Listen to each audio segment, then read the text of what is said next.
If someone had told me yesterday that I'd be standing in the middle of my own funeral planning, I would have laughed and called them insane. Funny how life or death likes to play tricks you never saw coming. I remember the exact moment it happened.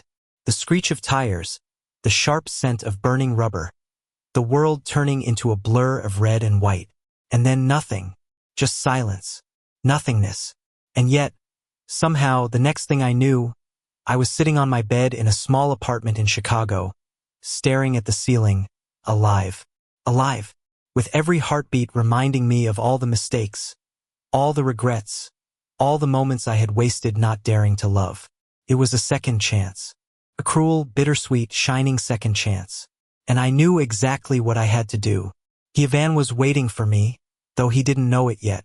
Evan Parker was the kind of person who seemed to carry sunlight in his smile, even on the grayest of Chicago mornings.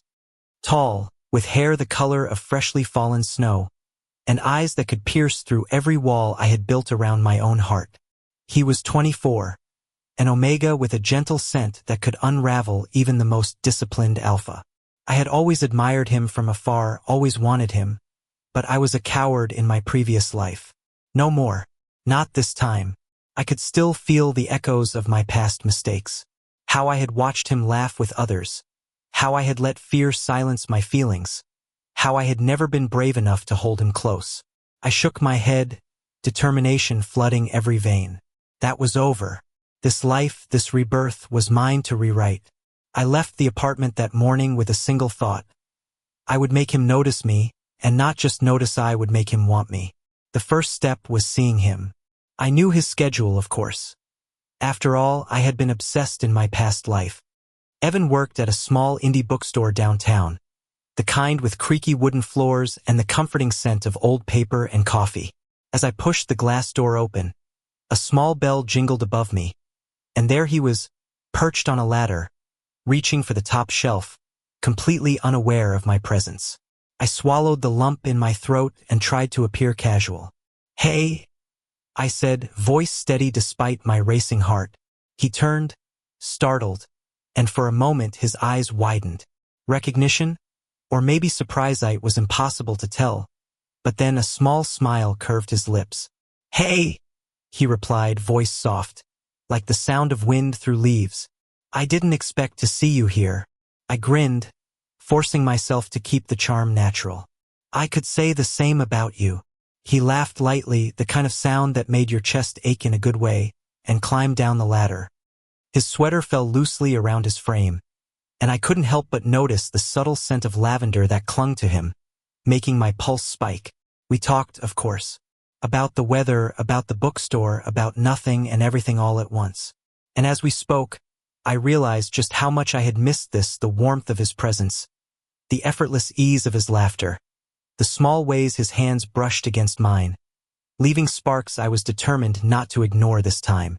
Days passed, and I found myself falling into a careful routine. I would stop by the bookstore, sometimes buying books I had no intention of reading, sometimes just to see him. I watched him interact with customers, watched the way his eyes lit up when he talked about his favorite novels, the way his fingers absent-mindedly traced the edges of books. And every day, the ache of wanting him grew stronger. I knew I had to act. Waiting, hesitating, fearing rejection that had been my downfall before. No more.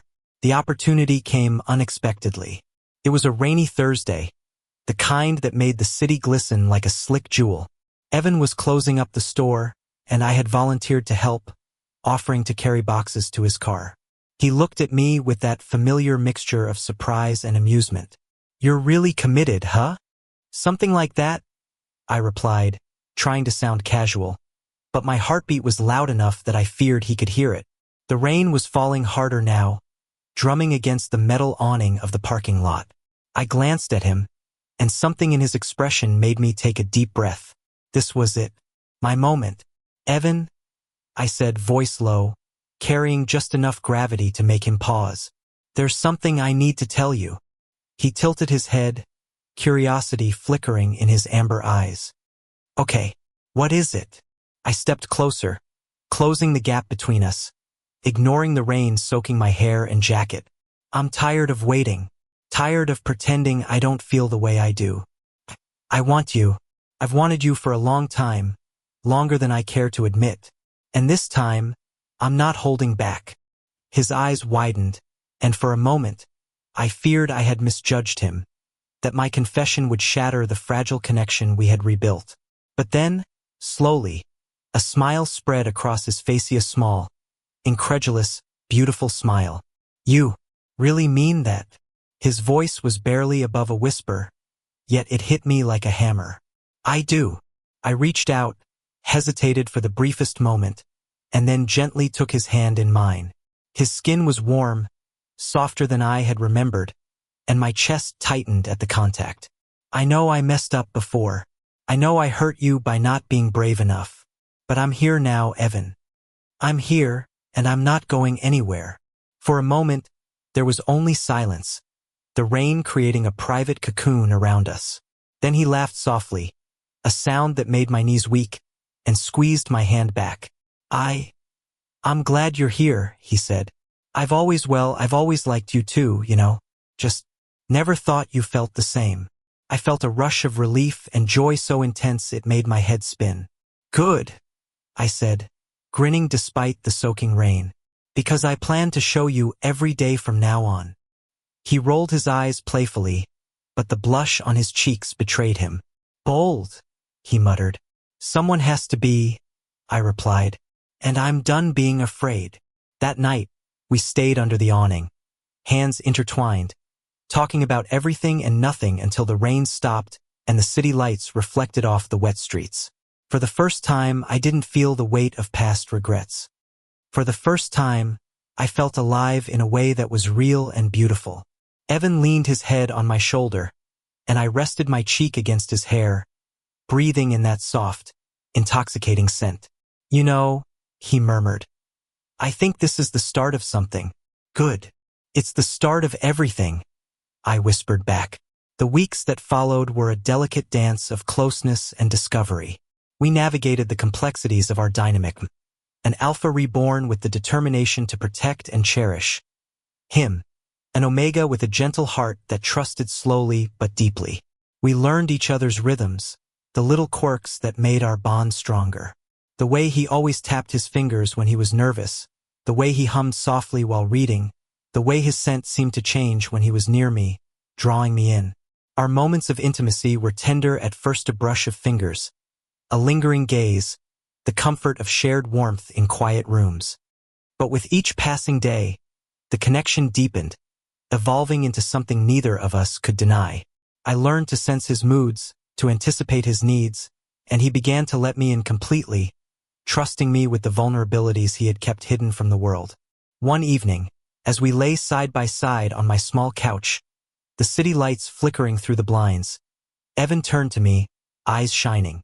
Do you ever think about your past life? I nodded slowly. Every day. But I also know I can't change it.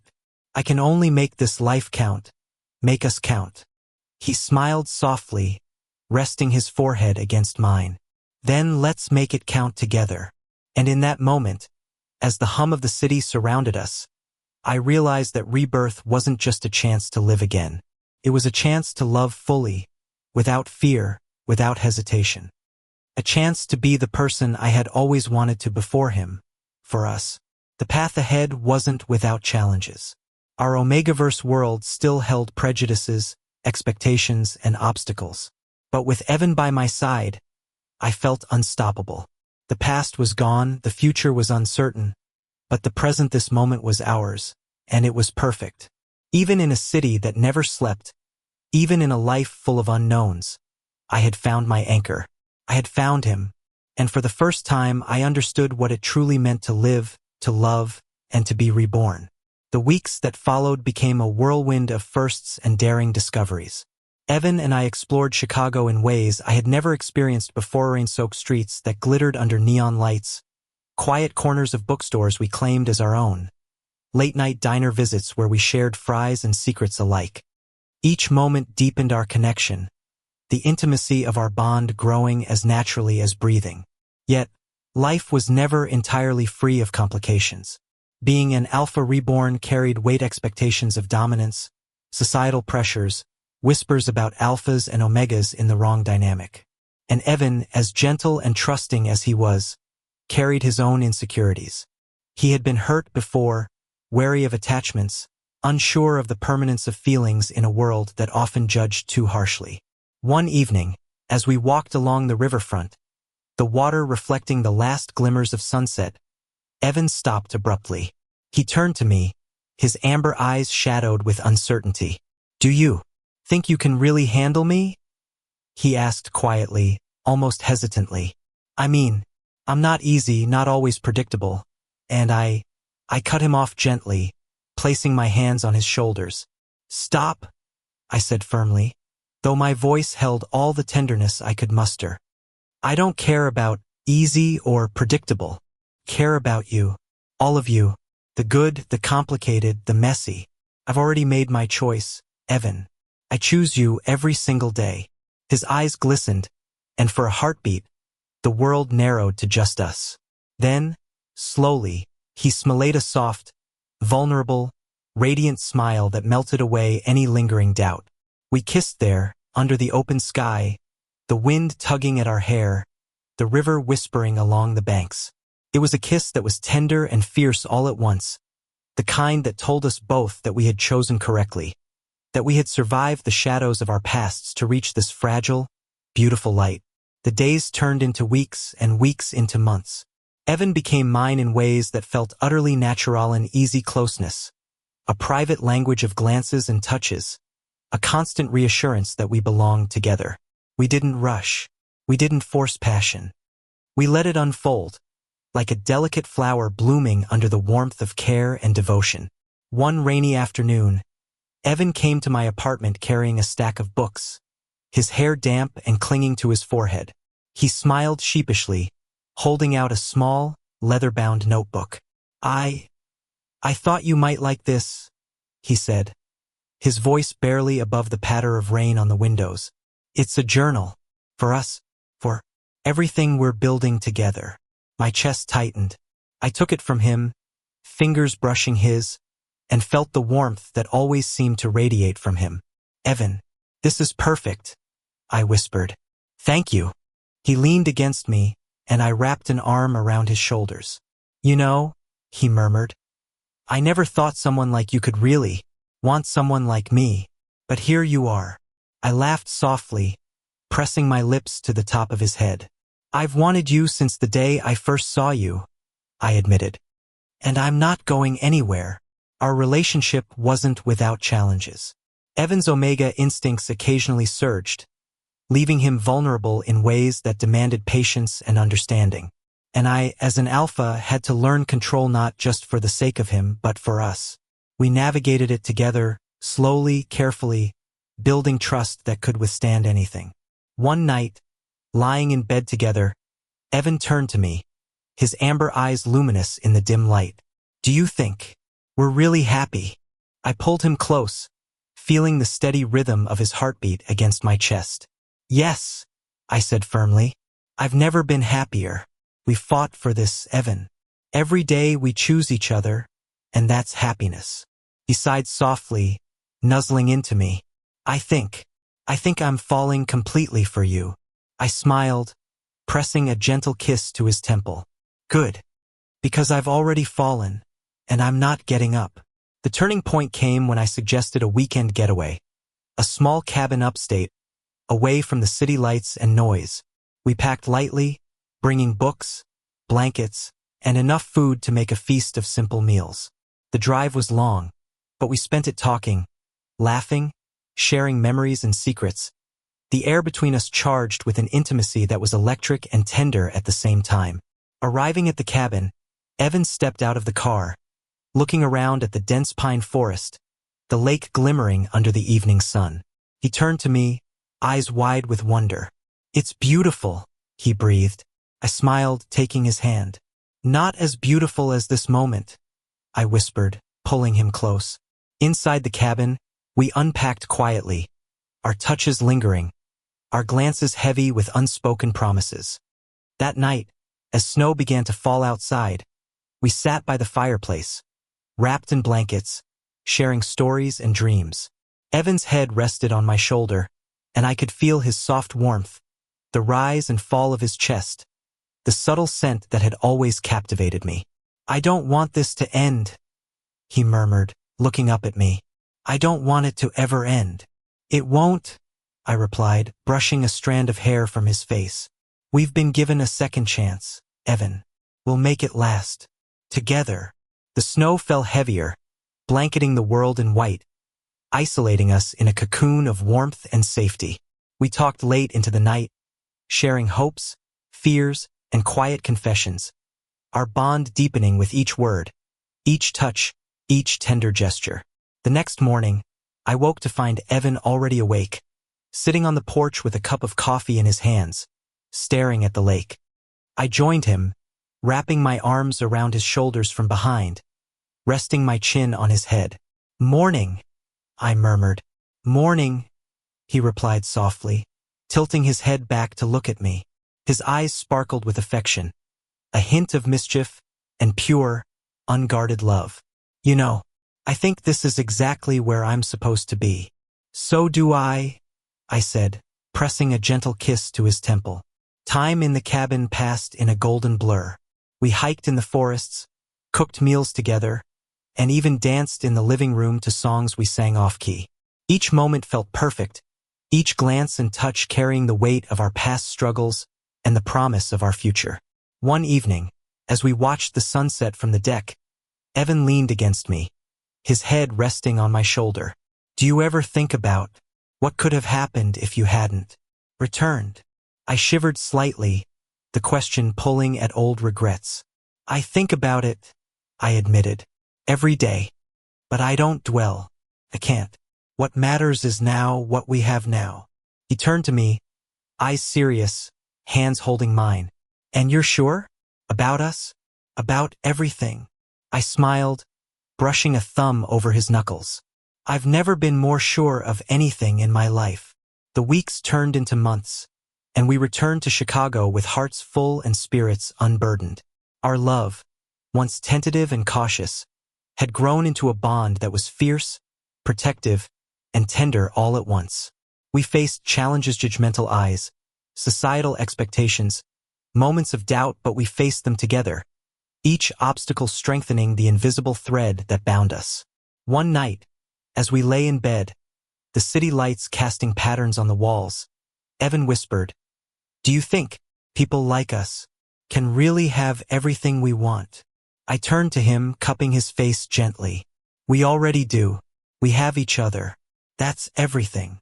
He smiled, nuzzling into me. "Then let's never let go." "I won't," I promised. And so we lived not perfectly but fully. We built a life together filled with laughter, whispered confessions, stolen kisses, and quiet nights wrapped in warmth. We traveled, explored, fought for each other when the world seemed unkind, and celebrated the small joys that life offered. Our Omegaverse world still existed with all its rules and dynamics, but within the cocoon of our love, those rules became secondary, insignificant against the strength of our bond. I was Alpha reborn, determined to cherish and protect, and he was my Omega, trusting fully, loving openly. Together, we had rewritten our destinies. Years later, sitting on that same rooftop where we had first shared our tentative closeness, we watched the sunset. Fingers intertwined, hearts synchronized, we didn't need words. The silence spoke volumes. The city stretched out before us, full of possibilities, and yet, for us, nothing else mattered. Evan rested his head on my shoulder, and I pressed my cheek to his hair. "You know," he murmured, "I think the Susit's perfect." "It is," I agreed, heart full, "because we fought for it, because we chose each other, and we'll keep choosing each other every single day." He smiled, a soft, radiant expression of love, trust, and contentment. "Forever, forever," I echoed, holding him close, and for the first time in my life I truly believed it. Love reborn, a second chance, a life rewritten, and a heart finally free to love without fear.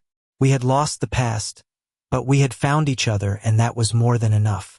The world could be harsh, unpredictable, and unfair. But in each other's arms, we were invincible. We were home, and we were happy. Thank you for listening. Don't forget to like and subscribe to stay updated with the latest videos.